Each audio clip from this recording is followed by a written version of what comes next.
ईद ईद मुबारक। ईद मुबारक। ईद मुबारक। अब एक बार फिर दुनिया के 2 बिलियन मुसलमान अपना सबसे बड़ा फेस्टिवल ईद मनाएंगे, जिसमें दुनिया के 57 कंट्रीज, मतलब इन सारे कंट्रीज में बिजनेसेस, स्कूल्स, कोर्ट्स सब कुछ बंद हो जाएगा और दुनिया के बड़े बड़े लीडर्स इस दिन की मुबारकबाद देंगे। और सिर्फ यही नहीं, बल्कि दुनिया के बड़े बड़े बिजनेसेस बिल्कुल हिलकर रह जाएंगे। लेकिन क्यों?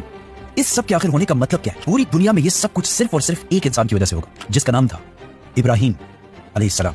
आज से तकरीबन 4000 साल पहले इराक के इलाके ऊर में इब्राहिम अलैहिस्सलाम पैदा हुए। ये ऊर कोई आम सिटी नहीं थी, बल्कि उस जमाने की एक बहुत ही स्ट्रॉन्ग और इंपॉर्टेंट सिटी थी। इसका अंदाजा इस बात से लगाया जा सकता है कि आज से 4000 साल पहले जब इब्राहिम अलैहिस्सलाम इस सिटी में आबाद थे, उसी टाइम का एक टेंपल इस सिटी में आज भी मौजूद है, जिसे जिगुरात ऑफ उर कहा जाता है। ये ऐसी बिल्डिंग्स हैं जिन्हें आज भी बनाना बहुत ही मुश्किल और महंगा काम होगा। और इसी बिल्डिंग की शेप को कॉपी करके यूनाइटेड किंगडम की सीक्रेट एजेंसी MI6 ने अपना हेडक्वार्टर बनाया। इब्राहिम अलैहिस्सलाम का ऊर सिटी में पैदा होना हजारों साल तक सिर्फ तौरात में लिखा हुआ था, लेकिन आज से तकरीबन 100 साल पहले 1930s में साइंटिस्ट को इराक के इसी इलाके से कुछ बहुत ही इंपॉर्टेंट टैबलेट्स मिली, जिनमें साफ साफ इसी ऊर सिटी का बार बार जिक्र है। साइंटिस्ट को इन इंस्क्रिप्शंस के साथ साथ बहुत सारे और खजाने और ट्रेजर्स भी मिले। इन टैबलेट्स के इंस्पेक्शन से ये भी पता चला कि ये 4000 साल पुराने हैं, मतलब एग्जैक्टली इब्राहिम अलैहिस्सलाम के टाइम के आसपास। इन बिल्डिंग्स, इंस्क्रिप्शंस और खजानों को देखने के बाद अब दुनिया के बहुत सारे साइंटिस्ट इस बात को भी मानते हैं कि ये सिटी ऊर उस जमाने की दुनिया की सबसे पावरफुल और सबसे बड़ी सिटी थी। व्हिच मींस इब्राहिम अलैहिस्सलाम किसी छोटे से गांव में नहीं, बल्कि उस वक्त दुनिया की सबसे ताकतवर सिटी में पैदा हुए थे। जैसे कि आज कोई न्यूयॉर्क में पैदा हो,